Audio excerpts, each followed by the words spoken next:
오늘 우리 8월 마지막 주 함께 은혜 받을 말씀은 여호수아 24장 14절부터 18절까지입니다.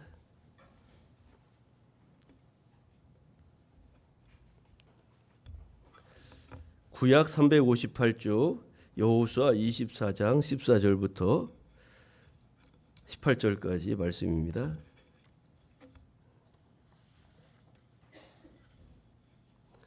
제가 말씀을 봉독하겠습니다.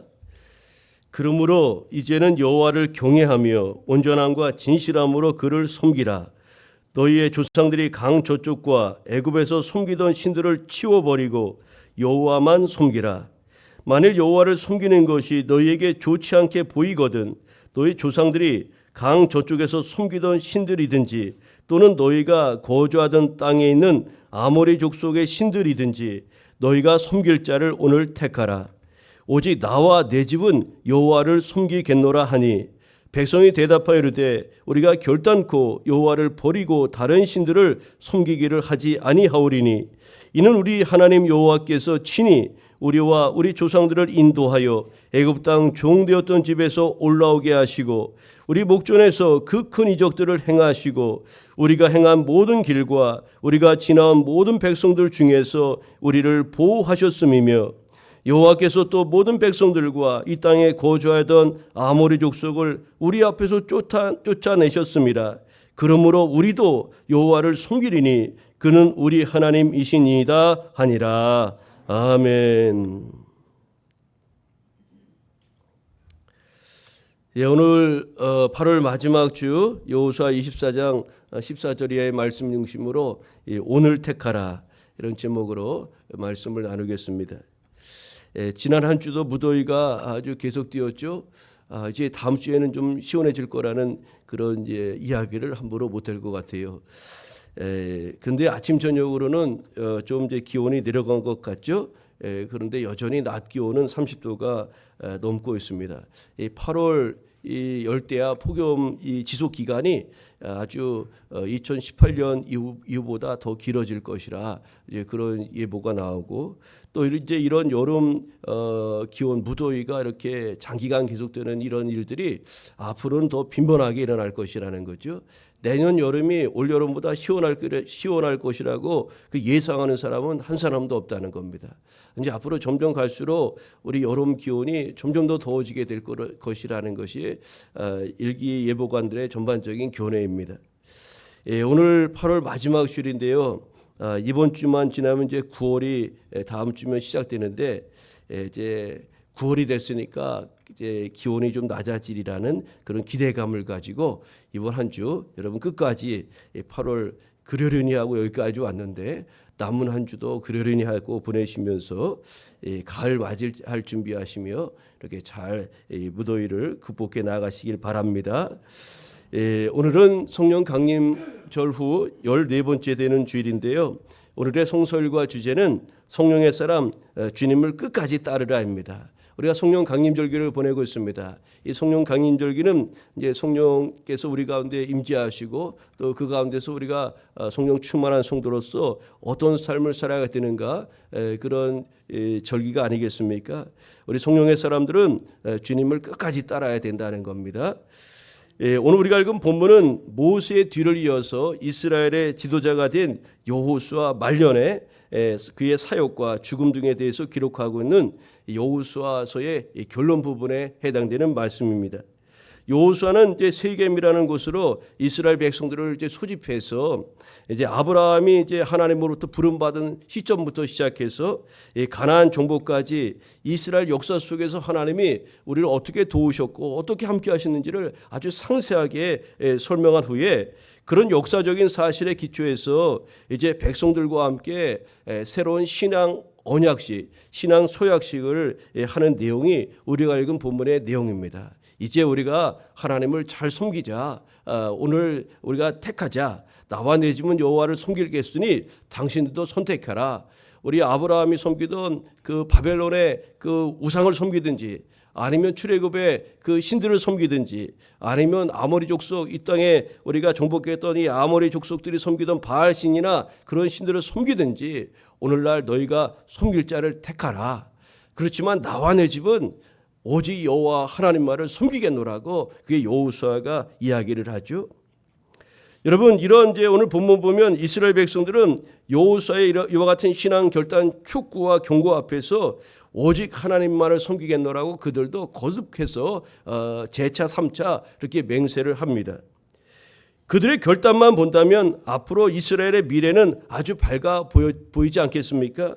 그런데 여호수아 사후 이스라엘은 신앙의 암흑기를 맞이하게 됩니다. 여기서 우리는 인간 스스로의 힘으로는 하나님을 온전히 섬길 수 없는 그런 인간의 전적인 부패와 연약함을 다시 한번 깨닫게 된다는 사실이죠. 이제 오늘 본문을 통해서 주시는 말씀을 통해서 우리 8월 마지막 주 함께 은혜를 나누고자 합니다. 오늘 본문을 통해서 우리에게 주시는 바 첫 번째 은혜는 우리는 항상 선택하며 살아가야 한다는 겁니다. 우리 인생을 어떤 사람은 이제 태어나는 순간부터 선택이라고 합니다. 뭐 부모는 우리가 선택할 수 없지 않습니까? 하나님이 우리 부모님을 통해서 이 땅에 태어나게 하셨지만 태어나는 순간부터 매 시간이 선택의 연속이라는 그런 말을 하더라고요. 뭐 아침에 여러분 먹을 것이 반찬이 여러 가지가 있지만 특별히 좋아하는 것이 있지 않습니까? 그 중에서 좋아하는 것을 택하여 먹는 것 아닙니까? 오늘 여러분 집에 이 무도인데 8월 마지막 주일인데 오늘 어떤 옷을 입고 갈까 옷장을 열고서 고민했지 않습니까? 오늘 이것이 입고 패션쇼를 한번 해봐? 뭐 여러 가지 이런저런 생각을 했지만 그 중에서 오늘 입고 나온 게 여러분들에게 택함 받은 그런 의복 아니겠습니까? 이렇게 항상 우리는 선택을 합니다. 순간순간 선택하고 여러 가지 선택을 하면서 살아가죠. 오늘 14절 15절을 보면 여호수아는 이스라엘 백성들을 향해서 지금까지 그들을 인도하여 주신 하나님을 섬기든지 이방 신들을 섬기든지 이제 양자택일을 할 것을 하라며 결단을 촉구합니다. 만일 여호와를 섬기는 것이 너희에게 좋지 않게 보이거든 너희 조상들이 강 저쪽에서 섬기던 신들이든지 또는 너희가 거주하던 땅에 있는 아모리 족속의 신들이든지 너희가 섬길 자를 오늘 택하라. 오직 나와 내 집은 여호와를 섬기겠노라. 이렇게 여호수아가 말하였습니다. 여러분, 이러한 사실로 미루어 본다면 당시 이스라엘 백성들은 하나님과 우상을 동시에 겸하여 섬기고 있었던 것으로 볼 수가 있는 거죠. 거룩한 하나님과 가증한 우상이 함께할 수 없다는 사실을 알았던 여호수아는 이스라엘 백성들에게 결단을 촉구하고 선택을 그렇게 할 것을 원하였던 거죠. 여러분, 이런 선택의 기로에 서 있는 것은 당시 이스라엘 백성들만이 아니라는 거죠. 오늘 신앙생활하는 우리도 마찬가지입니다. 하나님은 인간에게 자유의지라는 것을 주셔서 우리는 스스로 많은 것을 선택하면서 살아가고 있는 겁니다. 물론 모든 자유에는 그에 대한 책임이 반드시 뒤따르게 된다는 것을 우리는 잊지 말아야 되겠죠. 우리는 매일 무슨 옷을 입어야 될지, 점심은 무엇을 먹어야 될지 이런 사소한 문제에서부터 선과 악이 어떤 것을 선택해야 될 것인가, 또 삶의 최선과 차선 중에 어떤 것을 따라 나아갈 것인가, 이와 같은 여러 가지 중대한 문제에 이르기까지 항상 선택의 기로에 서 있는 것이 우리 삶의 현 주소입니다. 근데 여러분, 우리의 선택은 이런 현실적인 삶에만 국한된 것이 아닙니다. 우리는 영적인 문제에 있어서도 선택을 해야 한다는 사실이죠. 근데 영적인 선택의 이 문제, 이것은 현실적인 문제의 선택보다 훨씬 더 중요하다는 것을 우리는 기억해야 됩니다. 왜냐하면 이 선택의 결과는 성공이냐 실패냐가 아니라 생명이냐 사망이냐를 가름하기 때문에 이 영적 선택이 참으로 중요하다는 사실이죠. 최초의 인간은 아담과 하와를 여러분 잠깐 살펴보실까요? 그들은 선악과를 바라보면서 선택의 기로에 서 있었던 사람입니다. 하나님이 땅 먹지 말라 분명히 말씀하셨어요. 저걸 먹는 날엔 정령 죽으리라 그렇게 말씀하셨죠. 근데 사단이 와서 꼬이지 않습니까? 괜찮아. 저거 먹으면 눈이 밝아져서 너도 하나님처럼 될 수 있어. 이렇게 여러 가지 이런저런 그럴듯한 말로 미혹하고 끼이지 않습니까? 그래서 이 아담과 하와가 그 사단의 유혹에 넘어가서 그들에게 주어진 선택의 기회에서 그릇된 선택, 잘못된 선택을 함으로써 모든 인류로 하여금 하나님과 멀어져 죄와 사망 가운데 신음하게 만드는 그런 결과를 가져오게 된 것입니다. 그러니까 이 선택이라는 것이 얼마나 중요한지를 우리에게 보여준 아주 단면이라고 볼 수가 있죠. 이처럼 영적으로 잘못된 선택은 우리에게 치명적인 결과를 가져온다는 것을 알려주고 있어요. 신명기 30장 15절을 보면 하나님께서 우리 앞에 생명과 복, 사망과 화를 두셨다고 그렇게 말씀하면서 너희는 생명과 복을 택하라고 그렇게 신신당부 말씀하셨어요. 여러분, 어떤 것을 선택하느냐에 따라서 우리 인생의 결과가 달라질 수밖에 없다는 것을 우리는 너무나 잘 압니다. 여호수아는 오늘 본문에서 백성들에게 너희가 섬길 자를 오늘 택하라고 그렇게 강력하게 촉구하였습니다. 이스라엘 백성들은 이제 가나안 땅에 정착하면서 편안한 생활이 계속되었습니다. 그러면서 하나님을 점차 잊어버리게 되었고 가나안의 바알 신앙에 조금씩 물들어갔어요. 원래 이스라엘 백성들은 유목민족이죠. 유목민족이었고 또 이스라엘의 하나님은 만군의 여호와, 전쟁에 능하신 그런 하나님으로 이스라엘 백성들이 알았어요. 왜 그러냐면 그들은 늘 도망다녔고 노예 생활했고, 그러니까 강력한 만군, 모든 군대의 하나님 같은 그런 전능하신 하나님이 그들의 하나님이 되어 주셔야만 했던 거죠. 그런데 가나안 땅에 들어가 보니까 이렇게 하는 겁니다. 가나안 땅에 가보니까 그쪽 사람들은 바알을 섬기고 있어요. 바알. 그건 정착해서 농사를 짓고 또 곡식도 재배하고 그러면서 풍요를 가져다 주는 바알을 그렇게 섬기고 있었던 겁니다.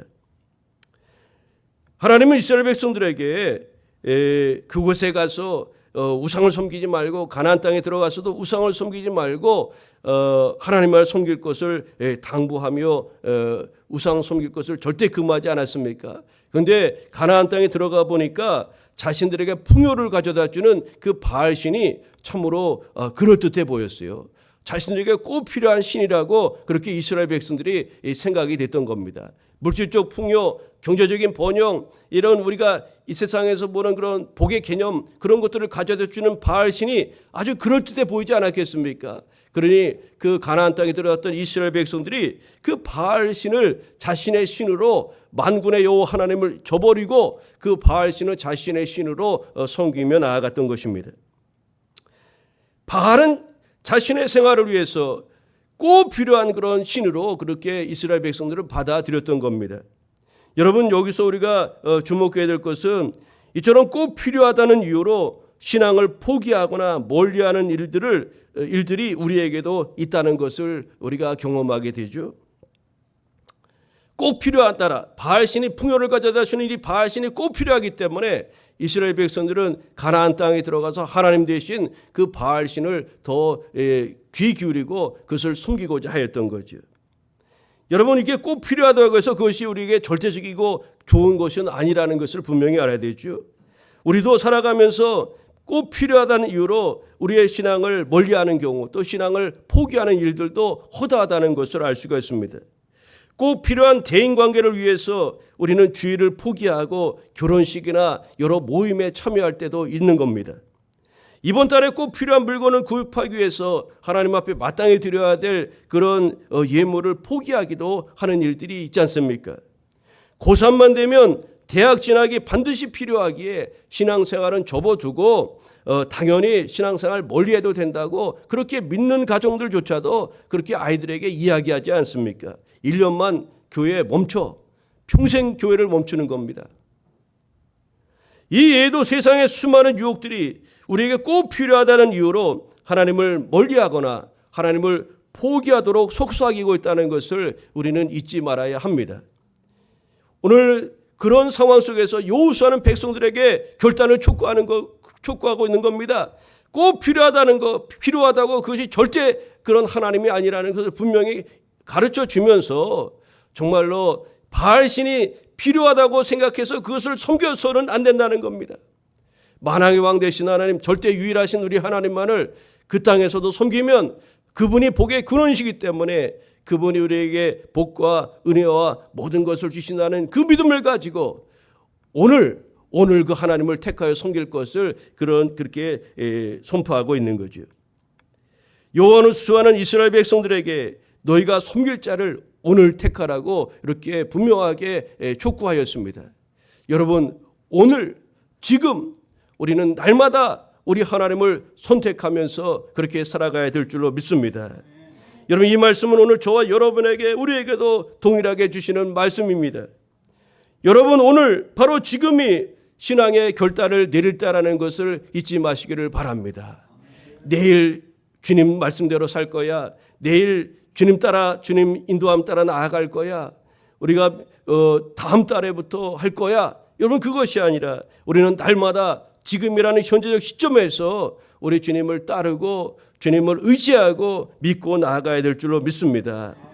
오늘 이 시간 하나님 섬기기로 그렇게 결단하시기를 바랍니다. 오늘 이 시간부터 하나님이 기뻐하시는 것을 선택하며 살 것을 결단하시기를 바랍니다. 나 주님의 기쁨 되기 원합니다. 그것이 오늘부터 나의 삶에서 일어나길 원합니다. 그런 결단을 우리 하나님 앞에 드리며 나아가야 될 줄로 믿습니다. 여러분, 오늘 택하며 나아가야 합니다. 내일로 미루지 말고 모레로 미루지도 말고 오늘 지금 매 순간순간 우리는 하나님 편에서 하나님 기뻐하시는 것을 따라서 그렇게 나아갈 때 그것이 저와 여러분을 행복한 삶, 복된 자리로 인도해 줄 줄 믿습니다.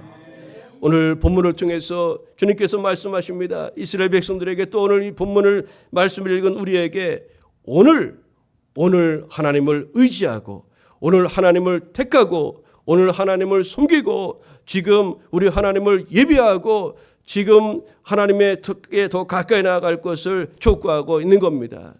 이런 주님의 부르심 앞에 우리가 응답하고 나아가는 오늘 거룩한 8월 마지막 주일 이 아침 되기를 소망합니다. 두 번째로 오늘 본문을 통해서 우리에게 주시는 바 은혜는 무엇입니까? 우리의 신앙은 순수하고 확고부동해야 한다는 사실입니다. 우리의 신앙은 흔들림이 없어야 된다는 거예요.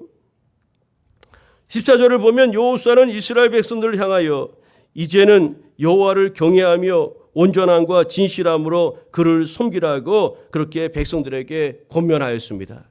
이제는 옛적에는 어떻게 했는지는 이제 과거니까 지나갔다는 거예요. 그러니까 과거에 연연해하지 말고 이제는 지금부터 오늘부터 새롭게 마음을 새롭게 하고 하나님 보시기에 합한 모습으로 나아가자는 겁니다.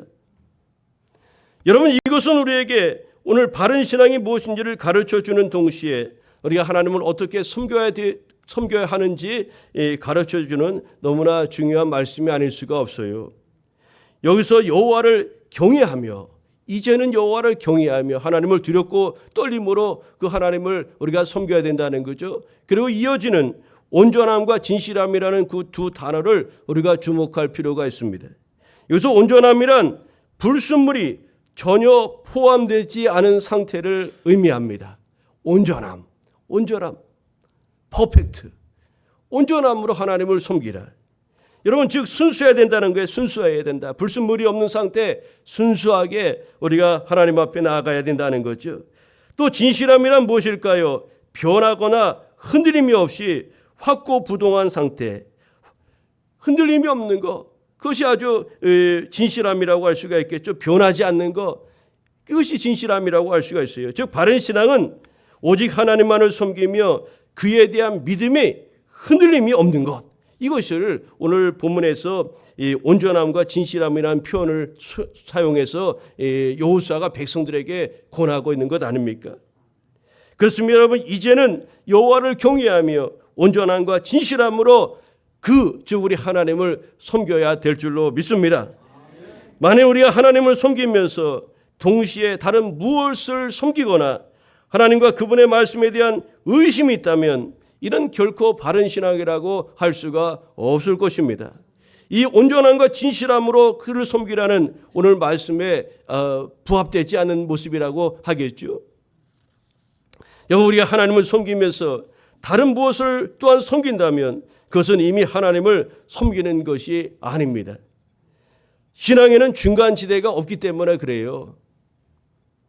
주님은 한 사람이 두 주인을 섬길 수 없다고 분명히 말씀하셨고 하나님과 재물을 겸하여 섬길 수가 없다고도 또 말씀하지 않았습니까? 또한 우리가 하나님을 믿는다고 하면서도 하나님과 하나님 말씀에 대해 의심하는 건 역시 바른 신앙이 아님을 우리는 명심해야 하겠습니다. 야고보서 1장 6절 이하에 보면 이제 기도에 대한 말씀이지만 이것을 우리 믿음의 신앙에 대해서도 적용해 볼 수가 있는데요. 이렇게 말씀합니다. 오직 믿음으로 구하고 조금도 의심하지 말라. 의심하는 자는 마치 바람에 밀려 요동하는 바닷물결 같으니 이런 사람은 무엇인지 주께 얻기를 생각하지 말라고 말씀하였습니다.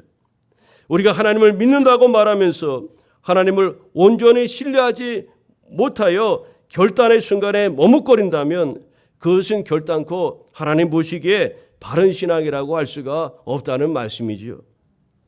그렇다면 이제 저와 여러분 우리의 신앙을 한번 돌아보실까요? 우리는 과연 하나님을 경외하며 온전함과 진실함으로 하나님을 섬기고 계십니까? 우리는 과연 하나님께 대하여 두 마음을 품고 있지 않으며 또한 그분과 그분의 말씀에 대하여 온전히 신뢰하고 계십니까?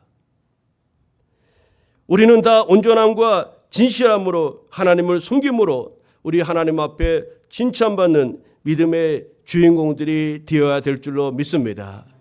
오늘 여호수아가 이스라엘 백성들에게 하나님을 경외하고 진실함과 온전함과 진실함으로 그를 섬기자 그렇게 권면하고 나아갔는데 오늘 주신 말씀을 우리 마음에 새기고 우리 하나님을 두렵고 떨림으로 그분을 바라보면서 온전함과 진실함으로 하나님 앞에 나아가는 우리 모두 되기를 간절히 소망합니다. 오늘 본문을 통해서 주시는 바 세 번째 은혜는 무엇일까요? 체험적인 신앙은 하나님을 의지하게 하는 힘이 된다는 사실입니다. 여러분 오늘 24장 보면 이제 이스라엘 역사에 대해서 여호수아가 소개합니다. 하나님이 우리를 앞서 이렇게 도와주셨다는 겁니다. 너희가 다 그 하나님이 우리를 도와주시는 것을 눈으로 보지 않았느냐? 하나님의 구원의 손길을 보지 않았느냐? 홍해 바다를 건너게 하신 하나님의 큰 손을 너희가 다 경험하고 체험하지 않았느냐? 그것은 역사적인 이제 사례를 앞서 소개하면서 이제 하나님만을 선택하고 그 하나님을 잘 섬기라고 그렇게 이제 촉구하고 있는 거죠. 우리가 은혜를 체험하고 성령을 체험하고 각종 은사 능력을 체험하는 신앙이 여러분 왜 필요할까요? 그것은 체험을 통해서 하나님을 더욱 의지할 수가 있기 때문에 그렇습니다.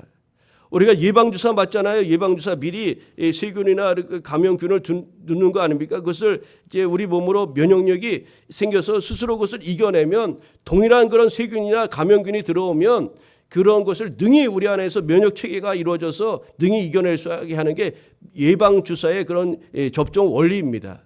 여러분, 우리가 은혜 체험이라는 것도 왜 그렇게 중요합니까? 우리 앞에 고난의 때에 하나님을 의지해서 이겼던 그런 신앙의 역적 체험이 있다면 우리 앞에 또 다른 그런 고난, 그와 유사한 그런 고난들, 더 어려운 고난이 온다 할지라도 전혀 두려워하지 않을 수가 있는 겁니다. 옛적에 하나님께서 이런 고난의 때에 나와 함께 하셨고 나에게 크신 은혜와 권능으로 함께 하셨음을 우리가 체험적으로 알고 그 하나님의 은혜를 알기에 그 능력을 알기에 우리는 그 체험의 근거에서 하나님의 일하심을 기대하며 믿음으로 나아갈 수가 있는 것 아닙니까? 오늘 본문 16절부터 18절을 보면 여호수아의 신앙 결단 촉구에 이스라엘 백성들이 응답하는 내용이 나옵니다. 우리 하나님을 잘 섬겨야 됩니다. 그러니까 알았습니다. 우리 꼭 그렇게 하나님 잘 섬기겠습니다. 이렇게 응답하는 거죠. 즉 이스라엘 백성들은 오직 여호와 하나님만을 섬기기로 그렇게 결단을 하였어요.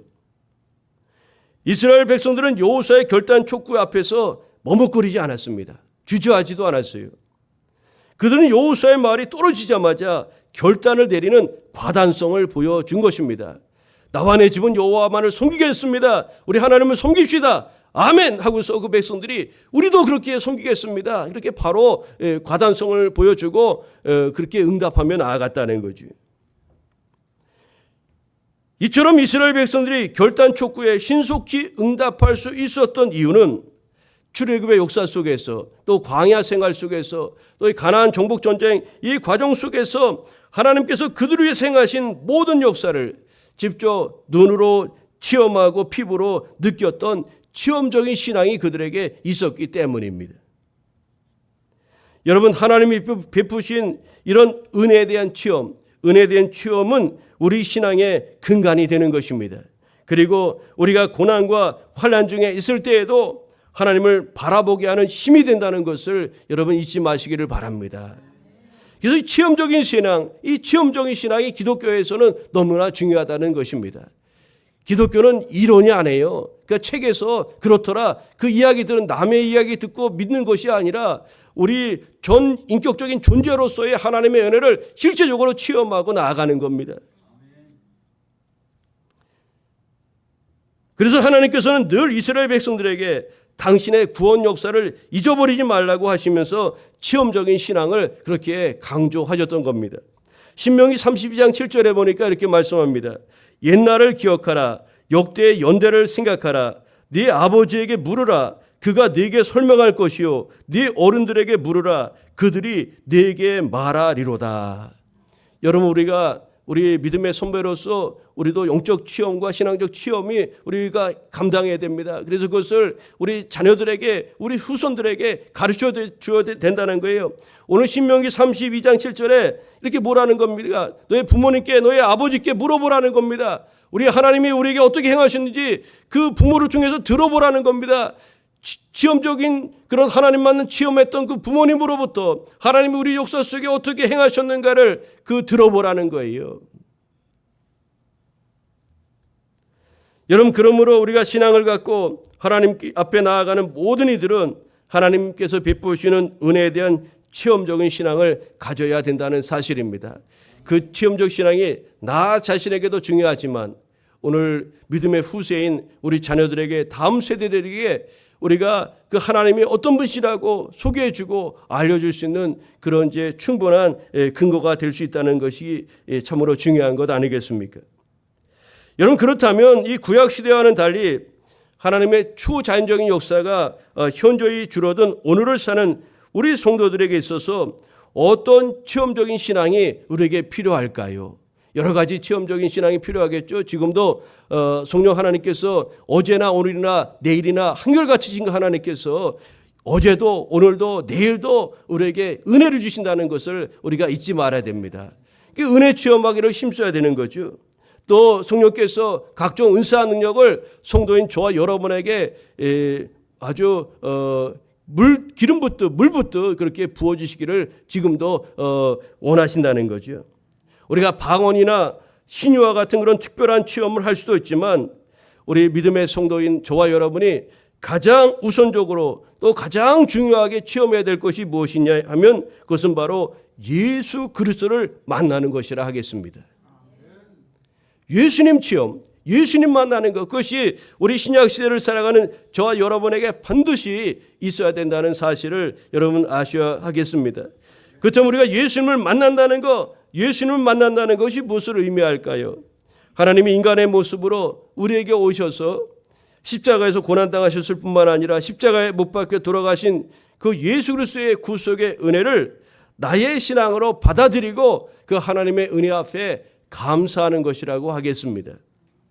하나님께서 예수님을 통해서 우리의 모든 죄를 속량하시고 그 예수께서 나의 모든 죄를 대속하시기 위해서 십자가 고난당하시고 달려 돌아가시고 또 마침내 부활하신 그 사실을 우리가 믿음으로 인정하고 받아들이며 나 같은 죄인에게 그런 엄청난 일을 행하신 하나님 앞에 감사드리는 것, 이것이 우리가 예수님을 인격적으로 만나는 것이라고 하겠습니다. 이런 예수님 체험, 예수님을 만나는 것이야말로 모든 성도에게 절대적으로 필요한 체험적인 신앙이라고 하겠습니다. 우리가 예수 그리스도를 지식적으로 이해하는 것이 아니라 예수 그리스도와 연합하고 성령의 지배와 인도함을 받는 삶이 우리 가운데 있어야 한다는 말씀입니다. 이런 체험적인 신앙을 소유한 사람은 어떤 고난이 온다 할지라도 이 신앙을 의지하여 이겨낼 수가 있는 것 아니겠습니까? 오히려 고난 중에 있을 때 하나님께 받은 은혜를 기억하며 더욱 신앙을 굳건히 가꿀 수가 있는 것입니다. 이제 말씀의 결론을 맺고자 합니다. 여러분 이어지는 19절 이하의 말씀을 보면 여호수아는 백성들로 하여금 2차, 3차에 걸쳐서 신앙 결심을 촉구하였고 백성들은 이에 적극적으로 응답합니다. 걱정하지 마십시오. 우리 하나님 섬기겠습니다. 그러면서 이 여호수아는 백성들에게 뭐라고 말씀합니까? 너희가 하나님을 잘 섬기고 복을 누린다 할지라도 만약에 하나님을 멀리하고 우상을 섬긴다면 하나님 너에게 복을 주셨다 할지라도 그 복을 거두시고 마침내 너희에게 재앙과 진노를 내리실 것임을 잊지 말라고 신신당부하는 것을 우리가 이제 이어지는 후반절 말씀을 통해서 볼 수가 있어요. 여러분, 여호수아가 이스라엘 백성들을 한 번도 아니고 두 번, 세 번, 재차, 삼차 계속해서 하나님을 잘 섬길 것을 촉구하고 백성들이 이것에 대해서 응답하며 결단하는 그런 내용이 오늘 여호수아 마지막 장인 24장에 소개되고 있는데, 왜 이렇게 재차, 삼차 한 번만 하면 되지 않겠습니까? 왜 이렇게 재차, 삼차 이것을 강조하고 있는 것일까요? 그것은 이스라엘 백성들이 가나안 땅에서 살아갈 때 이방 문화와 우상의 유혹에 대해서 계속적으로 지속적인 그런 결단이 있어야 된다는 것을 보여주기 위한 것이라고 알 수가 있습니다. 우리 삶의 여정 속에 한 번만 하나님을 섬기고 하나님을 의지하고 살아가겠다는 그것으로 부족하다는 거예요. 언제 이 가나안 족속이 문화, 바알 문화, 이 우상 섬기는 이 문화 속에서 언제든지 우리의 마음이 흩어질 수 있다는 것을 이 여호수아는 알았기에 백성들에게 재차, 삼차 그것을 아주 강조하고 또 강조하고 결단하고 또 결단하도록 그렇게 백성들에게 촉구하였던 겁니다. 여러분, 이것은 우리에게도 꼭 필요한 것이라고 할 수가 있습니다. 우리를 향한 세상의 유혹은요 한 번으로 끝나는 것이 아닙니다. 원수마귀가 우리를 미혹하고 넘어지게 하려는 것이 한 번으로 끝나지 않습니까? 영적 그 공격은 계속되고 있는 거예요. 우리가 천국에 들어가는 그 순간까지 집요하게 그것은 계속 영적 전쟁은 계속된다는 것을 잊지 말아야 됩니다. 여러분, 그러므로 우리는 오늘 말씀을 기억하면서 이스라엘 백성들처럼 계속되는 신앙의 결단을 내려야 됩니다. 오늘 나와 내 집은 여호와를 섬기겠노라고, 여러분 내일 아침에도 일어나서 오직 나와 내 집은 여호와를 섬기겠습니다. 모레도 일어나서 그런 신앙의 결단들을 계속해서 우리 하나님 앞에 고백하면서 그 믿음을 날마다 새롭게 가꿔야 한다는 사실입니다. 여러분, 우리는 항상 선택하며 살아가야 되는데 오늘 섬길 자는 우리 하나님 여호와 그분밖에 없음을 기억하시고 오늘 지금 그 하나님을 나의 주님, 나의 하나님으로 섬기고 믿고 나아가는 교회 여러분 되시길 바랍니다. 우리의 신앙은 순수하고 확고부동해야 되는데 하나님을 경외함으로 온전함과 진실함으로 우리 하나님을 섬기며 나아갑시다. 체험적인 신앙은 하나님을 의지하는 힘이 된다고 오늘 말씀하셨는데 예수님을 꼭 체험하시고 예수님을 늘 이대어 살아가는 교회 여러분 되시기를 바랍니다.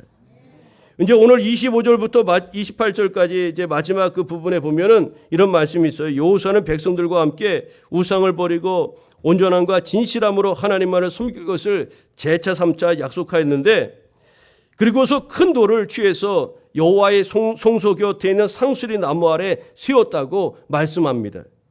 이 돌은 하나님을 배반하지 않도록 상기시키는 증거의 돌이 될 것이라고 이제 여호수아가 백성들과 함께 선언했어요. 이 돌은 여러분 우리 변하지 않는 속성이 있지 않습니까? 그래서 이 돌이 기념비라는 거예요. 기념비. 우리 나와 당신이 하나님 앞에서 우리가 여기서 맹세한 것입니다. 이것 잊지 마십시오. 이 돌이 변하지 않는 것처럼 우리의 약속과 결단은 변해서는 안 된다는 겁니다. 이것을 백성들과 함께 그 언약의 증거의 돌을 그렇게 상수리 나무 아래 세웠던 겁니다. 이 돌은 여호수아와 이스라엘 백성들 간의 언약을 보증해 주는 하나님의 표식으로서 오늘날로 말하자면 계약서에 도장을 찍어서 그 약속을 더욱 확고히 하는 것과 같다고 하겠습니다. 여러분, 하나님은 노아와 언약을 맺으면서 이제 무지개 언약을 증거로 주셨죠. 무지개를 언약의 증거로 주셨어요. 이제 내가 물로 세상을 심판하지 않겠노라 그렇게 노아에게 말씀하시면서 무지개를 보여주시면서 언약의 말씀을 주셨어요. 아브라함과 언약을 맺으실 때 할례를 언약의 증거로 그렇게 이스라엘 백성들에게 아브라함에게 나타내 주셨습니다. 마찬가지로 하나님은 오늘 우리와 새 언약을 맺으시고 언약의 증거를 남겨주셨습니다. 그것은 바로 무엇입니까? 바로 독생자 예수님을 못 박아 피 흘려 죽게 한 바로 십자가입니다. 예수 그리스도의 십자가 대속 사건은 하나님의 역사를 믿는 모든 세대의 사람들에게 죄의 종되었던 신분에서 구원을 약속하는 하나님의 언약의 행위였을 뿐만 아니라 골고다 언덕에 세워진 십자가는 그러한 하나님의 사랑과 구원의 언약을 나타내는 역사적인 증거물이 되는 것입니다. 우리 기독교가 왜 저렇게 십자가를 그렇게 앞에 교회마다 달고 또 교회 밖에도 십자가를 달아놓고 그렇게 우리가 믿음의 길을 걸어가고 있습니까? 십자가는 하나님이 우리를 이만큼 사랑하신다는 것을 보여주는 표식이기 때문에 우리는 그것을 귀하게 여기는 것 아닙니까?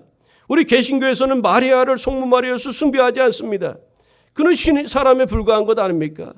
오직 영광받고 숭배받아야 될 사람은 성부, 성자, 성령 삼위일체에 그 하나님밖에 없음을 우리 개신교는 인정하고 있는 것 아닙니까? 여러분, 사단이 여러분의 구원을 의심하게 할 때가 있어요. 내가 구원받은 사람이 맞는가? 그런 구원이 의심될 때, 또 고난과 역경으로 하나님이 정말로 나를 사랑하시는가? 그 사랑이 의심될 때, 우리 인생의 짐이 너무나 무거워서 감당할 수 없을 때 우리 주님께서 우리를 위해서 피 흘리시고 우리를 살리신 예수 그리스도의 십자가를 바라보시기를 바랍니다.